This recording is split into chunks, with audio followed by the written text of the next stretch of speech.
ஆன்மீக ஜோதிட நண்பர்கள் அனைவருக்கும் வணக்கம். 11 ஜனவரி 2027 மார்கழி 27ஆம் தேதி. இன்று காலை 10:30 வரைக்கும் அஷ்டமி திதி, அதன் பின் நவமி திதி தொடங்குகின்றது. இதன் அடிப்படையில் இன்றைய கிரக கோல்சாரம் எது போல இருக்கும் என்றால், சந்திரன் துலா ராசியில் சித்திரை நட்சத்திரத்தில் இருக்கின்றது. சித்திரை நட்சத்திரம் செவ்வாயுடைய நட்சத்திரம். குரு சந்திரனை மிதுனத்திலிருந்து 5ஆம் பார்வையாக பார்க்கின்றது. தனுசில் 4 கிரகங்கள் இருக்கின்றது சதுர்யோகம் கொண்டு.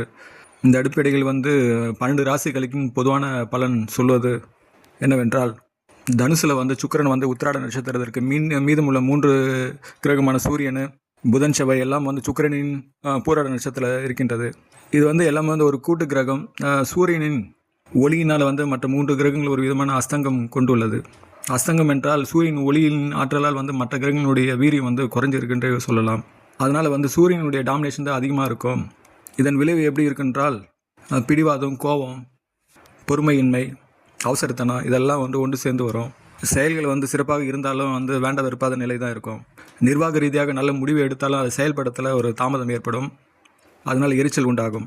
இது மருத்துவம், விவசாயம், கலை சார்புடைய துறைகள், எழுத்தாற்றல், பேச்சாற்றல், ஊடகத்துறை, இயந்திரங்களை கையாளுறது, வாகனங்கள் செல்லும் போது கவனக்குறை ஏற்படுவது இதெல்லாம் ஏற்படும். இருந்தும் மிதுனத்திலிருந்து குரு 7ஆம் பார்வையாக பார்ப்பதால் இதோடைய வீரியம் மட்டுப்படுத்தப்படும். அதாவது வெற்றின்றது காலதாமதாக இருந்தாலும் முடிவு ஓரளவுக்கு சாதகமாக தான் அமையும். அதனால் எதையும் அவசரப்படாமல் நிதானமாக கை கொள்ளுங்கள். குரு 5ஆம் பார்வையாக துலா ராசியை பார்ப்பதால் மனம் ஒரு தெளிவான முடிவுக்கு வரும். அதனால் செயல்படும் ஆற்றல் அதிகரிக்கும். பிள்ளைகளின் உறவு நல்ல வளர்ச்சி அடையும். அவர்களிடம் இருந்த கருத்து வேறுபாடுகள்லாம் குறையும். சனியும் குருவும் தனுசை பார்ப்பது தர்ம கர்மாபதி யோகம் என்று சொல்வார்கள். இதனால் ஆன்மீகம் சார்ந்த விஷயங்களை மிக சிறப்பான காலகட்டம் இது. உடல் நலத்தில் மட்டும் கொஞ்சம் அக்கறை எடுத்துங்கள். ஏனென்றால் செவ்வாயும் சூரியன் என்பது நெருப்பு கிரகம். அது உடலில் உஷ்ணத்தை அதிகப்படுத்தும். இதனால் அஜீரணம், வாயு சம்மந்தப்பட்ட பிரச்சனைகள் உண்டாகும்.